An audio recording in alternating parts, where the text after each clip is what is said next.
નમસ્કાર દોસ્તો, ફિઝીફ્લાય પરિવાર વતી હું ઉદય સિંગાડા તમારું બધાનું હાર્દિક સ્વાગત કરું છું. નીટ 2026 ફાઇનલી બીજી વારે પૂરી થઈ ગઈ છે અને પેપર થોડુંક કહી શકાય એવું ટફ હતું. અને આજે આપણે ચર્ચા કરવાની છે નીટ 2025 અને 2026માં શું ફરક રહી ગયો નંબર ઓફ સ્ટુડન્ટમાં, મેરિટમાં કેટલું અપડાઉન જઈ શકે એમ છે, નવી કેટલી મેડિકલ સીટ ઉમેરાવાની પોસિબિલિટી છે, આવી થોડી ઘણી ડિસ્કસ આપણે કરવી છે. અને આગળ જતા મેડિકલ સીટ માટે શું પ્રોસિજર કરવાની હોય થોડીક ટફ છે, પણ હા એનું જે પણ ગાઈડન્સ છે એ અમે તમને અહીંથી આપતા રહીશું. તો વિડીયોમાં બનીને રહેજો. અને બીજું એ કે તમારા કોઈ ફ્રેન્ડ સર્કલમાં બી ગ્રુપમાં હોય કે જેને જરૂર હોય તો તેના સુધી પહોંચાડજો. આપણને માહિતી આપવા માટે હું ભાવિન સરને કહું કે આવે અને થોડું ઘણું ગાઈડ કરે. Welcome Bhavin sir. નમસ્તે સાહેબ. આવો સર. તો 2025-2026માં સ્ટુડન્ટમાં કેટલો ફરક છે, મેડિકલ સીટ ઉમેરાવાની પોસિબિલિટી છે કે નહીં, અને બીજું એક મેરિટમાં કેટલું અપડાઉન થઈ શકે એની ચર્ચા આજે આપણે કરવાની છે. Okay, please. તો આપણે આ વિડીયોમાં એકદમ ટેન્ટેટિવ પ્રાઇમરી આઈડિયા આપવાનો છે છોકરાઓને, કારણ કે હજી એક્ઝામ ગઈ અને બહુ એટલો બધો સમય નથી થયો. બરાબર. પ્લસ છોકરાઓના મગજની અંદર જાણે કે હજી કાલે કી આવી, answer key official NTA answer key provisional key આવી છે. પ્રોવિઝનલ કી એટલે ગઈકાલે શું આવી થાય ગઈ કે છોકરાઓ માર્ક ગણે અને પછી એને એક મનની અંદર અસમંજસ પેદા થાય કે શું થશે. એટલે આપણે એક ટેન્ટેટિવ આઈડિયા આપીએ. હવે ઘણા લોકોના મનમાં એવું છે કે આ વખતે નંબર ઓફ સ્ટુડન્ટ્સ નીટની અંદર ઓછા હતા કે વધારે હતા વગેરે વગેરે.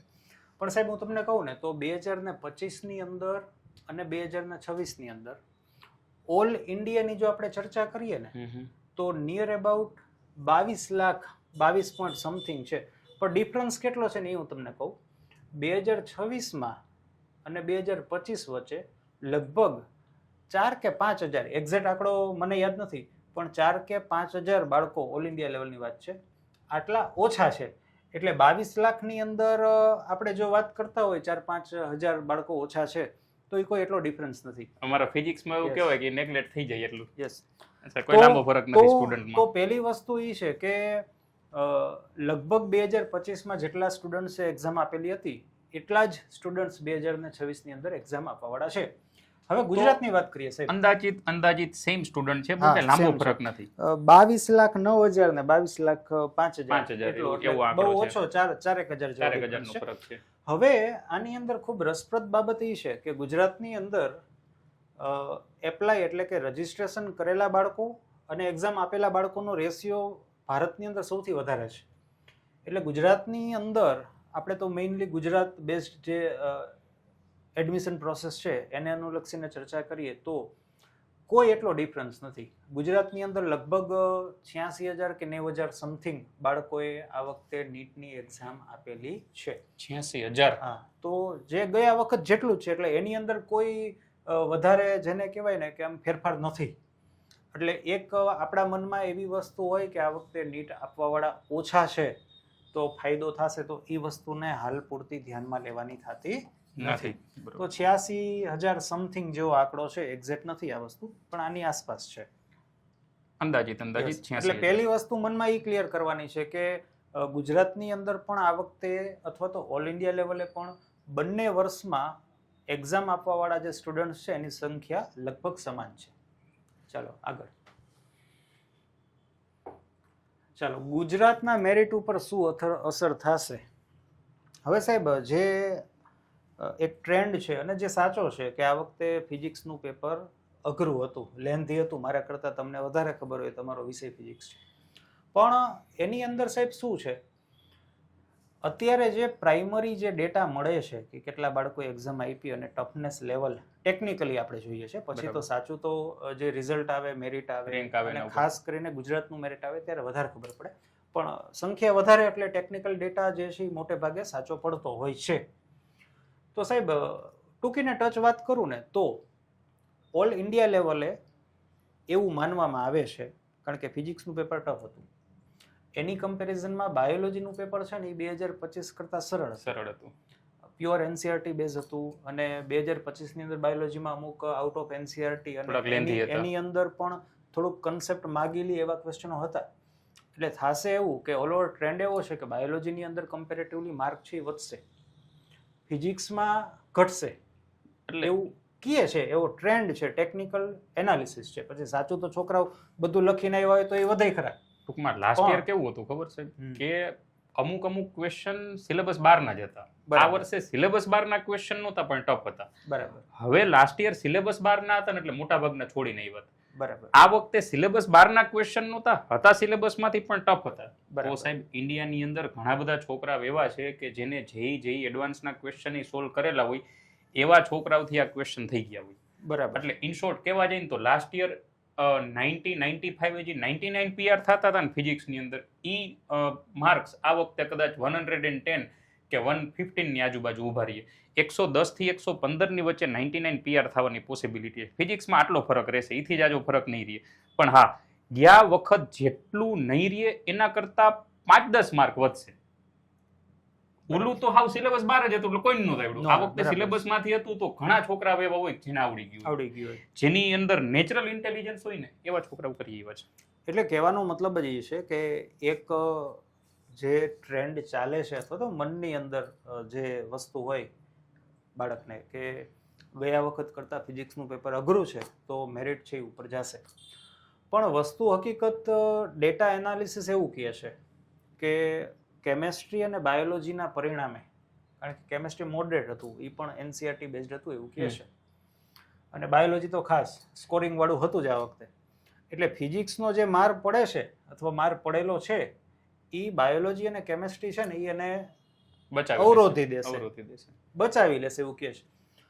એટલે ઓલ ઓવર જોવા જાય ને તો અત્યારે એવું એનાલિસિસ ઉપરથી લાગે છે કે ગયા વખત કરતાં 10-15 માર્ક અપ જાય અથવા જઈ શકે ની વાત છે. આ તો હજી આપણું ટેકનિકલી વાત છે. બાકી તો છોકરા શું લખીને આવ્યા એને જ ખબર. 2024માં જે 648 ગુજરાતનું મેરિટ એટકું હતું એટલું ઉપર નહીં જાય. 2025માં 528 હતું એટલું નીચે નહીં જાય. પણ સાહેબ એમાં બીજી વસ્તુ આપણે મેઇનલી જે ગુજરાતને અનુલક્ષીને વાત કરીએ ને તો ગુજરાતમાં અમુક નવી મેડિકલ સીટ આવવાની છે. એટલે નવી કોલેજ ખુલવાની છે, વધવાની નવી કોલેજ આવશે. પણ ઈ કદાચ ગયા વખતની જેમ છેલ્લા રાઉન્ડમાં એડ થાય. એટલે ઈ તો પરમિશનની કાયદાકીય બાબત છે. બરાબર. પણ વસ્તુ કહેવાનો મતલબ એ છે કે ગુજરાતને આ ફાયદો મળશે કે નવી મેડિકલની સીટ આવે છે એટલે જે થોડુંક 5-10-15 નું જે આપણને અત્યારે ટેકનિકલી લાગે છે એ ગુજરાતના બાળકો માટે નડશે નહીં નડે કદાચ. એટલે ટૂંકીને ટચ વાત કરી, ટૂંકીને ટચ એમ ટેન્ટેટિવ આઈડિયા. કારણ કે અત્યારે થાય શું કે BSc માટે જીકાસના ફોર્મ ભરાઈ ગયા છે, ફાર્મસીના ફોર્મ ભરાઈ ગયા છે, ઇવન પેરામેડિકલની અંદર પણ ફોર્મ આવ્યા છે. એટલે એવું નથી કે ભરાઈ ગયા છે પૂરું થઈ ગયું, એના તો 2-3 રાઉન્ડ આવતા હોય. અને આમે મેડિકલ એડમિશન પછી પેરામેડિકલનો વધારે આઈડિયા આવે. બરોબર. તો આજે સ્ટુડન્ટ્સને એક ટેન્ટેટિવ વસ્તુ મળે, કદાચ એને ધારવું હોય કે ભાઈ મારે બીજે કઈ જગ્યાએ ફોર્મ ભરાય કે અત્યારે જે માર્ક આવે છે એના આધારે હું શું ધારી શકું, તો 100% એવું ધારી શકાય કે 2025નું જે મેરિટ છે ને, કારણ કે આ થોડોક વધારો થવાનો છે સીટમાં, અને ફિઝિક્સનું પેપર પછી ડિપેન્ડ કે ગુજરાતના છોકરાઓ ફિઝિક્સમાં બાજી મારી ગયા હોય તો વધે અને ન મારી હોય તો નહીં વધે. એ તો પછી સાચું તો શું ડેટા આવે, રિઝલ્ટ એના ઉપર હોય. પણ એક વસ્તુ 100% આપણે મગજમાં એવું રાખી શકીએ કે 2025ની અંદર જે મેરિટ હતું કોઈ પણ કોલેજ માટે કે કોઈ પણ કેટેગરી માટે, એ વસ્તુ અથવા તો એટલું મેરિટ આ વખતે મગજમાં ધારીને સ્ટુડન્ટ્સને વિચારવું જોઈએ કે મને આ જગ્યાએ મળી શકે, આ જગ્યાએ ન મળી શકે. +5 or 10 કરીને હાલજો. એટલે આમાં થાય શું કે પછી ધારો કે 450 વાળો બાળક છે કે 420 વાળો બાળક છે તો એને તકલીફ પડે. 500 વાળાને તો ખબર હોય કે ભાઈ કઈ વાંધો નહીં, જીમર્સ નહીં મળે તો આ મળશે, કે જીમર્સ ટોપ નહીં મળે તો આ મળશે, નીચા લેવલની જીમર્સ મળશે, આ ગવર્મેન્ટ નહીં મળે તો આ મળશે. તો મગજમાં અત્યારે બીજે ફોર્મ ભરવું કે નહીં, ફરીથી મારે એક્ઝામ આપવી કે નહીં, વગેરે વગેરે. તો જે પણ કોઈ કદાચ એવું ઇમરજન્સી ડિસિઝન એવું કદાચ કંઈ લેવાનું હોય, વિચારવું પડતું હોય, તો આ વસ્તુને આધારે એટલે કે 2025ના મેરિટને આધારે આપણે 100% વિચારી. સાહેબ મારા આંકડા અમુક લખું, તમે એમાં છે ને સાચા ખોટા કહેજો, અને તમે બધા થોડુંક ધ્યાનથી જોજો. જો સાહેબ, જે છોકરાઓને આ વખતે નીટ 2026માં જે સ્ટુડન્ટ 540 પ્લસ હોય, 540 પ્લસ, એ ચોક્કસપણે એવી અપેક્ષા રાખી શકે કે એને જીએમસી ગવર્મેન્ટ મેડિકલ કોલેજ મળવાના 90 to 95% ચાન્સ છે, 540 પ્લસ. બરાબર છે? 100%. જે સ્ટુડન્ટ 500 પ્લસ હોય, 500 પ્લસ એવી ગણતરી રાખી શકો કે તમને જીએમઈઆરએસ મળવાના ચાન્સ પૂરેપૂરા. ભલે એવું થાય કે પહેલા રાઉન્ડમાં ન મળે, બીજા રાઉન્ડમાં ન મળે, પણ છેલ્લા રાઉન્ડમાં તો તમને મળવાના પૂરા ચાન્સ છે, આવું મારું ગણિત કહે છે. પછી આમાં ±5ની એરર રહે કદાચ. અને જે સ્ટુડન્ટ 440 પ્લસ હોય, 440 પ્લસ, એ સ્ટુડન્ટને સેલ્ફ ફાઇનાન્સ મળવાના ચાન્સ રહે. ગવર્મેન્ટ મેડિકલ કોલેજ, જીએમઈઆરએસ અને સેલ્ફ ફાઇનાન્સ.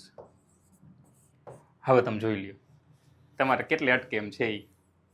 આવું કદાચ મે બી આની આજુબાજુ જ મેરિટ આવશે. તમારે જોવું હોય જોજો. છેલ્લા રાઉન્ડ સુધી તમે જાશો ને તો અહીંયા આવીને અટકી જાય. આ જનરલ કેટેગરી માટે જ. પછી એથી અપડાઉન થોડું ઘણું હોઈ શકે, પણ આ આવવાના પૂરા ચાન્સ છે. તમે થોડુંક નોટ કરી લેજો. અને હા, બીજું આમાં વારો ન આવતો હોય તો શું, તો એનો પણ અમે વિડીયો મૂકશું, તમે ચિંતા ન કરતા. ઘણી બધી લાઈન એવી છે કે એમાં એમબીબીએસની હારવાર વેલ્યુએશન ગણાતી હોય, કોઈ એવી ચિંતા ન કરતા. પણ અત્યારે આ ઇનિશિયલ આઈડિયા તમને આવી જાય કે મળે એમ છે કે નહીં. શું કેવું સાહેબ? ના, બરાબર છે, કઈ ખોટું નથી. હવે કદાચ આમાં સીટ વધે પાછળથી છેલ્લા રાઉન્ડમાં, અને કદાચ 440 ના બદલે 430 વાળાનો વારો આવી જાય એવું બને, આમાં કોઈ ફરક નહીં પડે. આમાં પડશે કદાચ થોડુંક નીચે જાય હજી, બાકી ઉપરનું કન્ફર્મ એની આજુબાજુ આવીને ઊભું રહેશે. ચાલો આગળ વધી સર. યસ.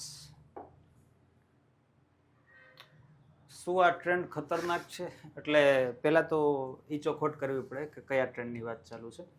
કે 2024 સુધી, ખાસ આમ તો 2016 થી ચાલુ કરીએ આપણે, 18 એનટી આવ્યું પછી 2019 થી ચાલુ કરી 2024 સુધી આ પેપર છે ને સાહેબ, એકદમ ઈઝી લેવલ ના હતા. એટલું બધું ટફ નહોતું. મેરિટ 600 પેલા 580 ગયું, 580 માંથી 600 ગયું, 620 ગયું, 648 સુધી પહોંચી ગયું, પછી સીધા જે કરીને ઘા નાખ્યા 520. એટલે એમાં વચ્ચે શું એવા ટ્રેન્ડ આવી ગયા હતા કે ભાઈ ધારો કે ફિઝિક્સ હોય તો એવું કહેતા પીવાયક્યુ કરી નાખો થઈ જાય, આ કરી નાખો થઈ જાય. પણ હવેનો છેલ્લા 2 વર્ષનો જે ટ્રેન્ડ છે એ કમ્પેરેટિવલી વધારે હાર્ડ પેપર નીકળે છે. તો આમ જોવા જઈએ ને સાહેબ, તો આ ટ્રેન્ડ છે ને એ ખરેખર ખતરનાક ન કહેવાય. અત્યારે લાગે, કારણ કે આ છોકરાઓ જે અનુભવે છે 25 વાળા 26 વાળા, પણ જો આવું નવું રહેશે ને તો આ ટ્રેન્ડ ખતરનાક એટલા માટે નહીં ગણાય, કારણ કે આજે 640 પણ ગવર્મેન્ટમાં માન મળતું એવા જે ટ્રેન્ડ હતા, તો છોકરો એક પ્રેશરમાં હોય. અને આમે 11th અંદર છોકરો સ્ટાર્ટિંગમાં એડમિશન લે અને 2-3 મહિના થાય નીટ આપે, અને હજી સાયન્સ શું છે એની સાથે હજી હળીમળીને ન એ જાણી શક્યો હોય, અને 600 માર્ક ન આવે તો સ્વાભાવિક છે કે એ ડાઉન, મીન્સ કે સાયકોલોજીકલી એ એવું અનુભવે કે મારું કામ નથી. પણ આ વસ્તુ એવી નથી, તમને મને બધાને ખબર છે, અને જે લોકોએ આપી દીધી એને ખબર છે. પણ આનો ફાયદો શું થાય? પહેલો ફાયદો એ થાય કે એક તો આ કેમ જેડબલ્યુનું એક સ્ટાન્ડર્ડ છે કે એમાં નબળો વિદ્યાર્થી કે જેની કેપેસિટી નથી વિચારતો જ નથી. લોચો શું થાય છે? જેની કેપેસિટી નથી એ, જેમ કે હું ધારો કે મારી કેપેસિટી પ્લેન લેવાની નથી ને હું વિચારું હું દુઃખી થાઉં ને, એ નથી થવાનું. મુદ્દો આ છે જે સત્ય. અને શું છે કે કદાચ પ્લેન લેવા માટે હું એ વિચારું ને મને કોઈ કીધું એક ના તને લોન દઈ દઈશ ને હું એ પછી લોન ન થાય આ તે, તો એવા ધંધા જ ન કરાય. બરોબર. એટલે પહેલી વસ્તુ કે સાયકોલોજીકલી આવનારા જે બાળકો છે ને એ જે સ્ટ્રોંગ આવશે. હા, સ્ટ્રોંગ આવશે. એટલે કે જેને ખરેખર એમાં હેરાન જ થવાનું હતું ને એ નહીં થાય. પહેલી વસ્તુ આ છે. બીજી વસ્તુ કે આ ટ્રેન્ડ જો આમ જારી રહ્યો ને તો આની અંદર એવી પણ ધીમે ધીમે સ્ટ્રેટેજી આવી શકે કે આજે સપોઝ કે ફિઝિક્સની વાત કરીએ કે ભાઈ ફિઝિક્સનું પેપર એક લેવલ વાળું જ નીકળે છે તો 100% ન કરાય. 100% ન કરાય એટલે કે 100% સિલેબસ ન કરાય, એમ કહું છું કે ભાઈ મને આ વસ્તુ ફાવે છે, કે મને ઇલેક્ટ્રિક વાળો પોર્શન નથી ફાવતો, મને મોડર્ન ફિઝિક્સ ફાવે છે, તો એક પ્રેશર પણ ઓછું થશે. અને એવું નહીં રહે કે ભાઈ તમારે 150 ઉપર ફિઝિક્સમાં લેવા જ પડશે. હવે એવું થશે, સ્ટ્રેટેજી સાથે જે કામ કરશે ને એને માર્ક આવશે.